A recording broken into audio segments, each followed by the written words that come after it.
Dear students, आज हम जीवों में जनन के अंदर लैंगिक जनन स्टडी करने जा रहे हैं।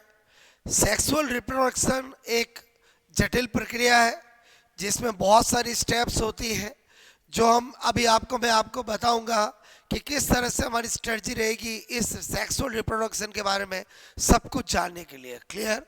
तो लैंगिक जनन के बारे में स्टडी कर रहे हैं। सेक्सुअल रिप्रोडक्शन, ठीक है।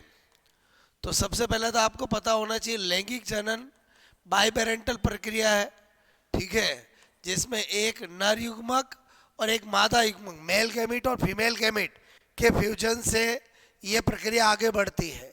तो इसमें हमें सबसे पहले तो नर जनन तंत्र, ठीक है, के बारे में study, male reproductive system, male reproductive system के बारे में पता होना चाहिए। उसके बाद मादा जनन तंत्र यानी फीमेल रिप्रोडक्टिव सिस्टम के बारे में पता होना चाहिए। और ये जब जान लेते हैं तो हमें युग्मक जनन, गैमेटोजेनेसिस, गैमेटोजेनेसिस जिसके अंदर दो स्टेप्स आएगी, एक शुक्राणु जनन, स्पर्मेटोजेनेसिस, और एक अंड जनन, oogenesis। ये दो प्रक्रिया हमें जाननी होती है। उसके बाद जब हम युग्मक जनन कर लेते हैं तो निषेचन, फर्टिलाइजेशन के बारे में स्टडी करते हैं और फिर विदलन, क्लीवेज के बारे में स्टडी करते हैं। अगर आप, ये तो हो गई स्टेप्स ऑफ सेक्सुअल रिप्रोडक्शन, लेकिन इन स्टेप को सीखने के लिए पहले आपको मेल रिप्रोडक्टिव सिस्टम और फीमेल रिप्रोडक्टिव सिस्टम के बारे में अच्छे से पता होना चाहिए। तो आज मैं आपको मेल रिप्रोडक्टिव सिस्टम के बारे में सारी चीज़ें बता रहा हूँ। ओके, तो स्टडी करने जा रहे हैं मेल रिप्रोडक्टिव सिस्टम। सबसे पहले पता होना चाहिए मेल रिप्रोडक्टिव सिस्टम के अंदर प्राइमरी रिप्रोडक्टिव ऑर्गन यानी प्राथमिक जनन अंग क्या होता है। प्राथमिक जनन अंग, मेल की बात कर रहे हैं तो वो होता है टेस्टिस। वृषण जो होता है वो प्राइमरी रिप्रोडक्टिव ऑर्गन होता है। सेकेंडरी, ठीक है, रिप्रोडक्टिव ऑर्गन्स या सहायक या द्वितीयक, कुछ भी बोलो, ठीक है। जनन अंग कौन कौन होते हैं? तो इसके अलावा जितनी भी स्ट्रक्चर्स है, चाहे बोलो, आपसे मैं कहूँ यहाँ पर वृषण कोश,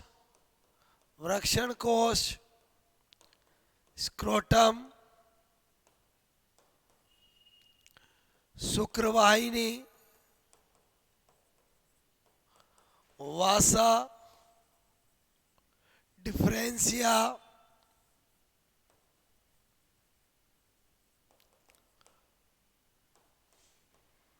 उसके बाद शुक्राशय,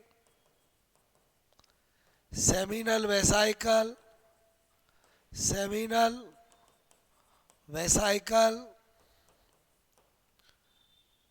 स्खलन नलिका, इजैकुलेटरी डक्ट, प्रोस्टेट ग्रंथि, प्रोस्टेट ग्लैंड,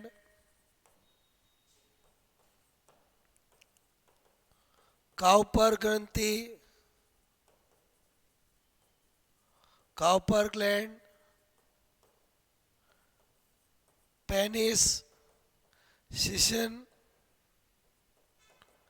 ये सारे सेकेंडरी रिप्रोडक्टिव ऑर्गन हैं। अब इन सब को जानने के लिए हमें एक डायग्राम बनाएंगे, ठीक है। तो स्ट्रक्चर ऑफ मेल रिप्रोडक्टिव, ठीक है, ऑर्गन्स। आपको पता होना चाहिए दो यानी एक जोड़ी टेस्टिस होते हैं जिनमें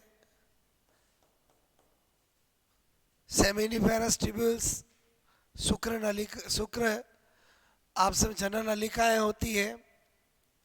ये एक थैलीनुमा स्ट्रक्चर जिसे वृक्षण कोश कहते हैं उसमें रहता है। ये इंग्वाइनल रिंग होती है, ओके। ये वासा डिफरेंसिया निकलती है,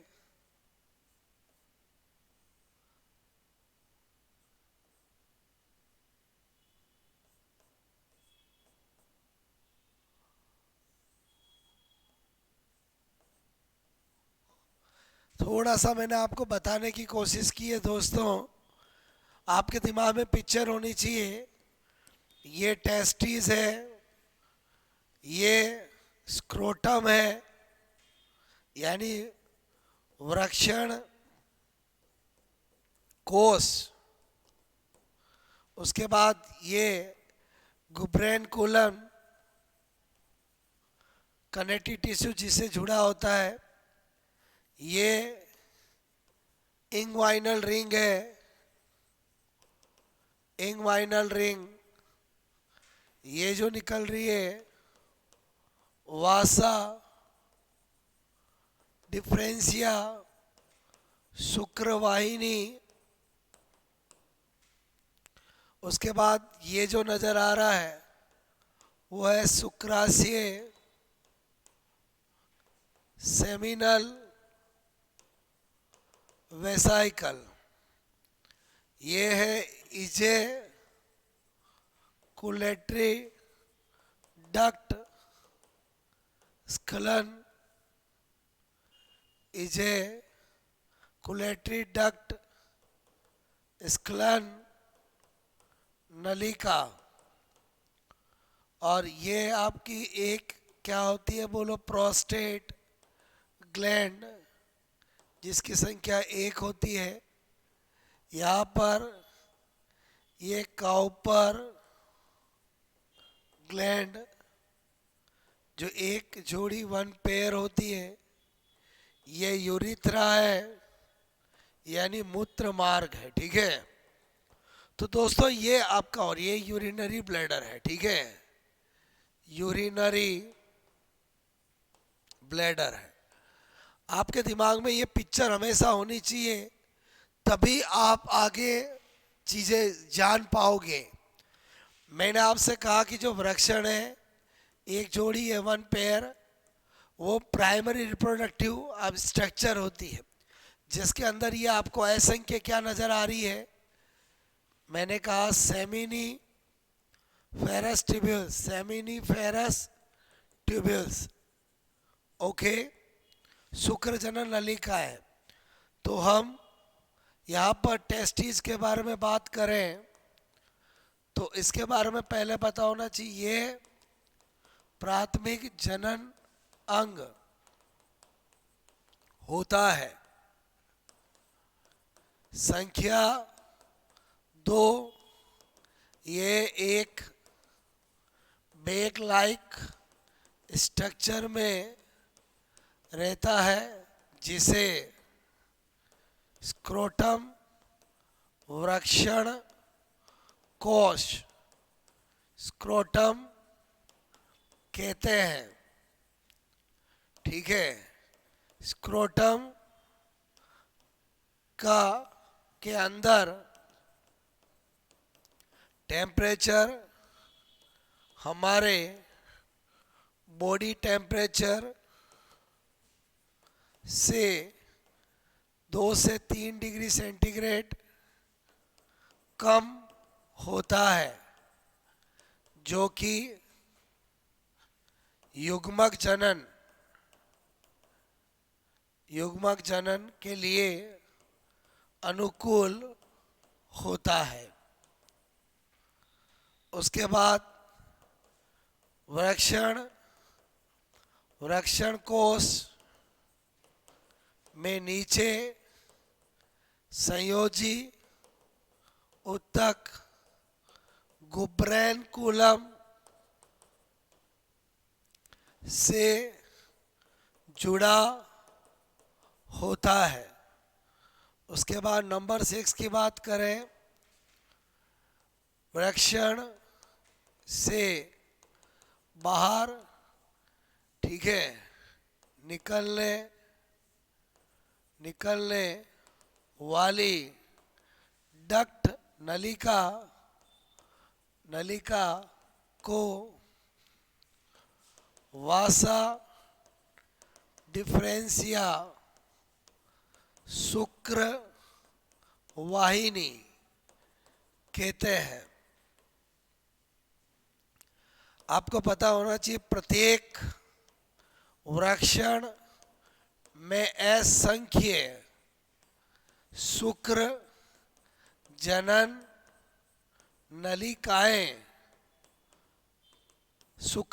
नलिकाएं यानी सेमिनिफेरस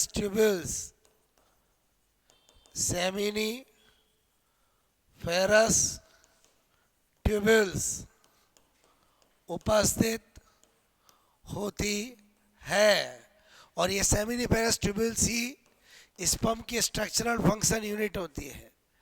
बोलो, टेस्टिस की structural and functional unit seminiferous tubules, ठीक है, होती है। इसका मतलब इसी की स्ट्रक्चर बना के देखना पड़ेगा। यहाँ पर हम देखें शुक्र जनन नलिका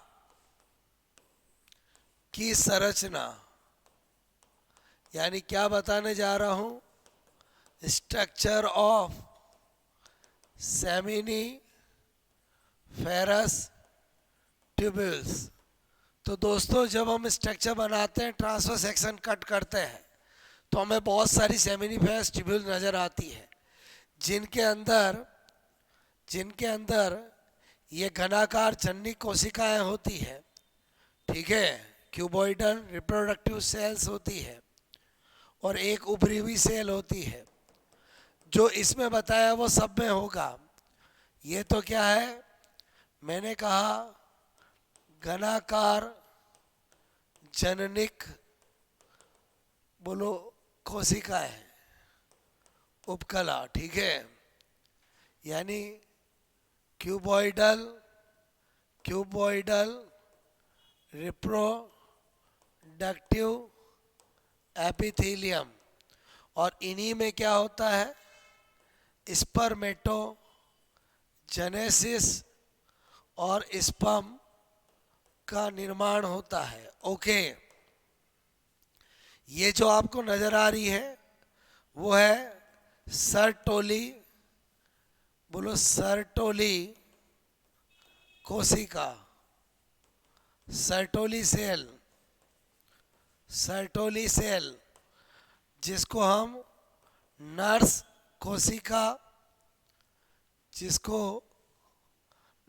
कोशिका भी कहते हैं, और इसका कार्य होता है नव निर्मित स्पर्म को पोषण देना। ओके, यहाँ पर ये जो आपको मैंने बताई, ये सब क्या है, बोलो, यही है सेमिनिफेरस ट्यूब्यूल्स। एक सेमिनिफेरस ट्यूब्यूल के अंदर बताया। अब यहाँ पर दोस्तों, ये जो इंटरस्टिशियल स्पेस है, ये क्या है, बोलो, इन सेमिनिफेरस ट्यूब्यूल्स के बीच में अंतराली स्थान, और इन्हीं अंतराली स्थान के अंदर ये सेल होती है अंतराली कोशिका। अंतराली कोशिका, ओके। अंतराली कोशिका मतलब क्या बताना चाह रहा हूँ, इंटरस्टिशियल सेल, जिसको हम लीडिंग सेल भी कहते हैं, लीडिंग कोशिका भी कहते हैं। और लीडिंग सेल जो होती है, इनका कार्य होता है, बोलो, मेल में टेस्टोस्टेरोन हार्मोन का स्त्रावण। और टेस्टोस्टेरोन हार्मोन को हम एंड्रोजन भी कहते हैं, ओके। दोस्तों, यहाँ जो मैंने बताया उससे बहुत क्वेश्चन आते हैं। मैं आपको डायग्रामेटिकल इसलिए बता रहा हूँ क्योंकि आपको याद तभी रहेगा कि आपकी नर्स कोशिका किसका दूसरा नाम है, लीडिंग कोशिका किसको कहते हैं, टेस्टोस्टेरोन हार्मोन या एंड्रोजन का स्रावन कौन सी कोशिका करती है, नवनिर्मित स्पर्म को पोषण कौन प्रदान करती है, और क्यों शुक्र जनन नलिका को टेस्टिस की स्ट्रक्चरल फंक्शन यूनिट कहते हैं। बिकॉज टेस्टिस का मेन कार्य है स्पर्म का निर्माण, और स्पर्म का निर्माण ही किसके अंदर होता है, सेमिनिफेरस ट्यूब्यूल्स के अंदर होता है। Clear, okay. उसके बाद दोस्तों आपको क्या पता होना चाहिए, शुक्राशय यानी सेमिनल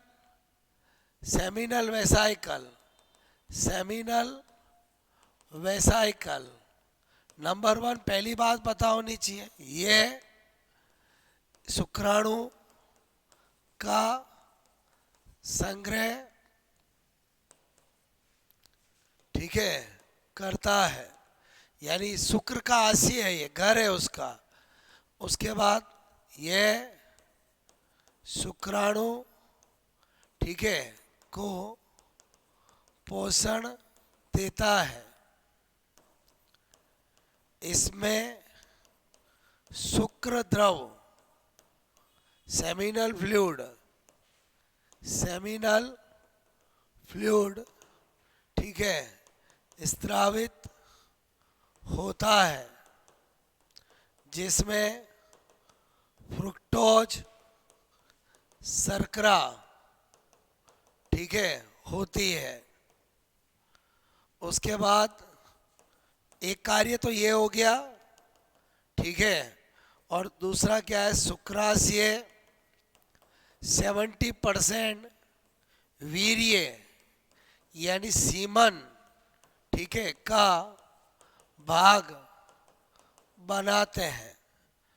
और एक और पता होना चाहिए, शुक्र द्रव, ठीक है, क्षारीय द्रव होता है, ओके। ये सारी बातें सेमिनल वेसाइकल से हैं।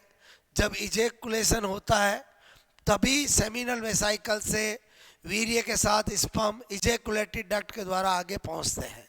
तो उसके बाद मैंने कहा मुझे क्या बताना है, प्रोस्टेट ग्रंथि, प्रोस्टेट ग्लैंड, ठीक है।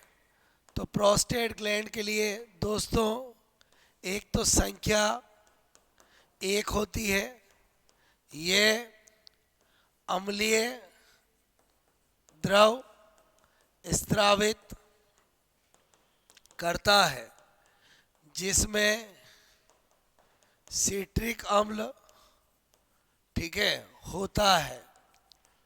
उसके बाद ये वीर्य का 20 से 30%, ठीक है, भाग बनाता है, ठीक है। एक्चुअली वीर्य सीमन क्या होता है, वीर्य का मतलब होता है शुक्राणुओं के रहने का माध्यम, ठीक है, माध्यम। बात समझ में आई, बोलो, ओके। दोस्तों आपको पता होना चाहिए सामान्यतः 1 ml वीर्य या सीमन, ठीक है, में 100 मिलियन मिलियन स्पर्म होते हैं। ओके, और अगर सीमन में स्पर्म नहीं होते हैं उसी को एजोस्पर्मिया कहा जाता है। ये सारी बातें मैंने इसके बारे में बताई। उसके बाद आपको पता होना चाहिए काउपर ग्रंथि। ठीक है दोस्तों, संख्या 2 होती है। यह बोलो, मैंने कहा यूरिथ्रा मूत्र मार्ग, ठीक है, के आरंभ में होती है। यह चिकना, ठीक है, सारीय द्रव स्रावित करती है। कार्य केवल यूरिथ्रा यानी मूत्र मार्ग को चिकना बनाना, ठीक है। ओके, तो दोस्तों मैंने आपको बहुत ही कंप्रेसिव फॉर्म में मेल रिप्रोडक्टिव का नॉलेज दिया ताकि आपको एक बार सारी इंफॉर्मेशन पता चल जाए कि हमें मेल रिप्रोडक्टिव में क्या क्या याद करना है। कैसा लगा लेक्चर बताइएगा। Okay, best of luck. इसी तरह से पढ़ते रहें और मस्त रहें।